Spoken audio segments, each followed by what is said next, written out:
उस प्रेम को पाने के लिए कि वो कौन सा प्रेम है उसको ढूंढ रहा है, उसको ढूंढ रहा है। आइए हम देखें कि हम किस प्रकार का प्रेम करते हैं। हम जो बार बार बोलते हैं हम एक दूसरे से प्रेम करते हैं, लेकिन हम कौन से प्रेम की बात कर रहे हैं, ये कौन सा सच्चा प्रेम है जिसके बारे के अंदर परमेश्वर अपने वचन के द्वारा कहता है कि God is love, God is love, that is true love, that is true love. वो एक सच्चा प्रेम है, परमेश्वर प्रेम है। आइए हम देखें, हम तुलना करते हैं कि हम कौन सा प्रेम करते हैं, संसार के लोग किस प्रकार का प्रेम करते हैं और उसकी क्या definition, what is the definition of true love, उसकी सच्चे प्रेम की परिभाषा क्या है। आज हम देखेंगे एक उदाहरण के तौर पर कि एक परिवार है और उस परिवार के अंदर उसके दो जवान बेटे थे और उन दोनों जवान बेटों की शादियां की गई, एक बड़े भाई की और बड़े बेटे की और एक छोटे बेटे की। और वो 10 साल तक वो दोनों बहुएं वो जो है उस अपने पति के साथ रह रही थी। कितने वर्ष से? 10 वर्ष से। और 10 वर्ष जो होते हैं वो बहुत लंबा समय होता है और उस 10 वर्षों तक वो अपने पति के साथ उस परिवार के साथ बनी रही और 10 वर्ष के अंदर उन्होंने जो कुछ भी उस परिवार के साथ रह करके सीखा उन बहुओं ने अपने जीवन के अंदर वो सोचने लगी कि यही प्रेम है, यही प्रेम है। और इस तरीके से उनका जीवन 10 साल तक चलता चला गया। उस परिवार के साथ वो घुल मिल गए, उनके रिश्तेदारों से, उनके घर के लोगों से एक दूसरे से वो क्या करने लगे? प्रेम करने लगे। और अपनी सास से, अपने ससुर से, तो उनका ससुर नहीं था और वो मर चुका था और उनकी सासू थी जो बूढ़ी हो चुकी थी और वो अपने जवान बेटों के ऊपर निर्भर थी और अपनी बहुओं पर। और इस तरीके से वो पूरे परिवार के साथ क्या थे? खुशहाल थे और एक दूसरे से प्रेम करते थे। लेकिन एक समय ऐसा आया कि एक ही दिन के अंदर उनकी जो दोनों बहुएं थी, उनके दोनों मतलब उनका बेटा जो था वो दोनों मर गए, दोनों मर गए। और तब जो उनकी सासू थी उसने अपनी दोनों बहुओं को बुलाया कि देखो तुम्हारे पास अभी जवानी है और मैं बूढ़ी हो चुकी हूं और मेरा कोई आदमी नहीं है, पति नहीं है जो मैं दूसरी शादी करके तुम्हारे लिए बेटा पैदा करूं जिससे तुम्हारी वापस शादी हो सके। अब वो संभव नहीं है, इसलिए मैं ये चाहती हूं कि तुम क्या करो, अपने अपने पियर को वापस लौट जाओ। देखिए इनमें से जो बहुएं थी दोनों, जो बड़ी बहू थी जिसको जेठानी कहते हैं, उस जेठानी ने वो बुलाया कि देख तू अगर जाना चाहती है तो चले। दूसरे दिन सवेरे वो तड़के अपने सारे सामान को पैक करके और वो अपनी सासू के पास आई कि सासू जी आपने कहा था कि अगर तुम जा सकते हो तो अपने पियर को जा सकते। तो मेरा पति तो अब खत्म हो चुका है, इसलिए मैं भी यहां रह करके अब क्या करूं और मैं वापस अपने पियर में लौट जाती। और वो जो उसकी जो जेठानी थी वो वापस अपने पियर को चले गए और उस नवमी को छोड़ करके उसकी सासू को जो बूढ़ी थी उसको छोड़ करके चले गई। जबकि वो शादी के समय पर जब वो आई थी उसने वादा किया था, उसने अपने पति के साथ रह करके कि ये मेरा परिवार है, मैं तुझसे सच्चा प्रेम करती हूँ, मैं अपने पति से प्रेम करती हूँ, सासू मैं तुझसे सच्चा प्रेम करती हूँ। लेकिन जब उसका पति चला गया, उसको दुनिया में अकेला छोड़ करके वो विधवा हो गई, तब उसके लिए वो प्रेम हट गया। उस बूढ़ी माँ को वो उस अंधकार में छोड़ करके अपने पियर को वापस लौट करके चली गई और अपने पुराने जीवन को जीने लगी और अपनी जवानी के अंदर उसने जाकर वापस दूसरी शादी कर ली।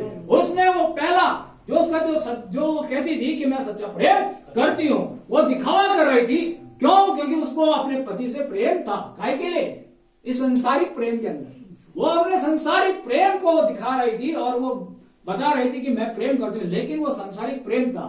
कब तक उसका प्रेम रहा उस परिवार के साथ? जब तक उसका पति जीवित रहा। लेकिन जैसे पति मर गया उसने देखा मेरा यहाँ रहने से कोई फायदा नहीं है, क्योंकि मेरी जो इच्छाएं, मेरी जो अभिलाषाएं, वो कौन पूरी करेगा? ये बुढ़िया मेरी अभिलाषाएं पूरी नहीं कर सकती, ये मेरे को खुशी नहीं दे सकती। क्यों ना मैं अपने वो संसार के जीवन में वापस लौट जाऊं, उस प्रेम में वापस चली जाऊं।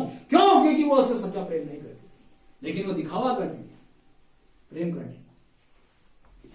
करने का दिखावा करते थे। वो अपनी अभिलाषाओं के लिए, अपने शरीर की पूर्ति करने के लिए और संसार की चकाचौंध को प्राप्त करने के लिए उन अभिलाषाओं के अंदर वो वापस चली गई और उस परिवार को छोड़ दिया जो 10 वर्ष उसने रहे थे।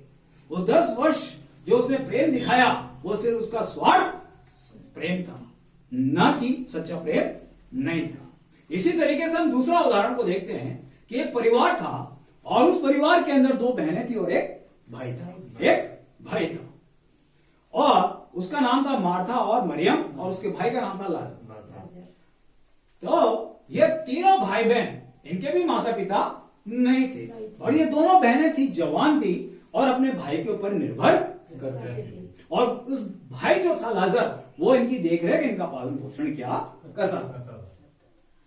और इस तरीके से ये परिवार बड़ा खुश था और एक दूसरे को बड़े मोहब्बत करते थे। और ये मार्था और मरियम पड़ोसियों में अपनी सहेलियों को, अपने परिवार के लोगों को हमेशा ये कहती कि हम हमारे भाई के बगैर रह नहीं सकती, हमारा भाई हमारे लिए सब कुछ है, हमारा भाई हमारा जीवन है, हमारा सब कुछ, जो कुछ भी है वो हमारा भाई है। और वो तब तक खाना नहीं खाती जब तक उनका भाई आ नहीं जाता। कई बार ऐसा होता कि वो रात्रि में नहीं आ पाता था तो वो घंटों उसका बैठ करके इंतजार करती थी और उसके लिए भूखी रहती थी। और जब तक भाई नहीं आता वो भी खाना नहीं खाती थी। वो भाई के बगैर एक भी पल बिना उसके बिताती नहीं थी। और जब वो बीमार हो जाता था या कोई उसको दुख हो जाता था या चोट लग जाती थी तो वो अपने भाई के लिए दौड़ करके जाती थी। इतना प्रेम उन परिवार में था, उन तीनों भाई बहन के अंदर। लेकिन एक दिन क्या हुआ कि उनका जो भाई था वो लाजर मर गया। और तब ये दोनों बहनें फूट फूट के रोने लगी और पूरे वहां के जो जिस गांव में वो रहते थे वो गांव के लोग और उनके पड़ोसी वहां पर इकट्ठे हो गए और कहने लगे, और वो मार्था और मरियम के आंसू रुक नहीं रहे थे, वो फुट फुट के वहां पर रो रही थी, अब हमारा क्या होगा, हमारा भाई हमारे को छोड़कर इस दुनिया से चला गया। देखिए, बहुत प्यार करती थी उस लाजर से, उसके बगैर खाना नहीं खाती थी, उसके बगैर रहती नहीं थी, उसके बगैर कुछ भी वो काम को नहीं करती थी। लेकिन जब लाजर मर गया वो फूट फूट के रोने लगी और अपने दुख को प्रकट करने लगी लोगों के सामने, समाज के सामने। अब हमारा क्या होगा, हमारी जिंदगी कैसे बीतेगी, हमारे आगे का भविष्य क्या होगा, हमारा पालन पोषण कौन करेगा, हमारा दुख कौन उठाएगा। और क्योंकि हम तो क्या है, हमारे जीवन अभी तो बहुत आगे बढ़ा है, हम तो जवान है, हमारा दुख कौन उठाएगा, हमारे को वो खुशियां कौन देगा, हमारी अभिलाषाओं को कौन पूरा करेगा, हमारा खर्चा कौन उठाएगा। और इस तरीके से वो फूट फूट करके रोने लगी। और इस तरीके से उनके घर पे एक जना और आता था जो लाजर का क्या था, लाजर से और इस परिवार से प्रेम करता था। लाजर और इस परिवार से प्रेम करता था, लेकिन वो उस दिन गांव में नहीं थे और इस तरीके से लाजर की मृत्यु हो गई। तो इन दोनों बहनों ने उस जो उनके घर पे आता था उसको संदेश पहुंचाया कि तेरा जो मित्र है, जिसके साथ तू रात और दिन उठता बैठता है, जिसके साथ तू खाता है, जिससे तू प्रेम करता है, वो आज इस दुनिया में नहीं रहा और हमें छोड़ करके चला गया, तो तू जल्दी हमारे यहां पर आ। लेकिन वो क्या हुआ, 4 दिन बाद आया, वो 4 दिन बाद आया। और तब तक उन लोगों ने उस लाजर को क्या करा, एक गुफा में, कब्र में रख दिया। 4 दिन के पश्चात जब उसका मित्र जो लाजर के साथ हमेशा रात दिन उठता बैठता था उस परिवार में, उसने अपना कदम उस बैतनिय्याह गांव में रखा। और तब जब मार्था जो थी, जब उसको मालूम पड़ा कि उसका मित्र यहां पर आ चुका है, तब वो दौड़ी दौड़ी गई और अपनी बहन को बोला, मरियम को, कि देख वो मित्र आ चुका है। तो मरियम भी उस मार्था के पीछे पीछे दौड़ने लगी। और जब वो प्रभु यीशु मसीह जो उसका मित्र था, जब वो वहां पर पांव रखा और वो उसके पांव पे गिर के रोने लगी, अगर प्रभु तू यहां होता, प्रभु यीशु तू अगर यहां होता तो मेरा मित्र, मेरा भाई लाजर कभी नहीं मरता, लेकिन अब वो मर चुका है। प्रभु यीशु मसीह ने कहा मेरे मित्र को कहां रखा है, मेरे मित्र को तुमने कहां रखा है। तब मार्था रूपी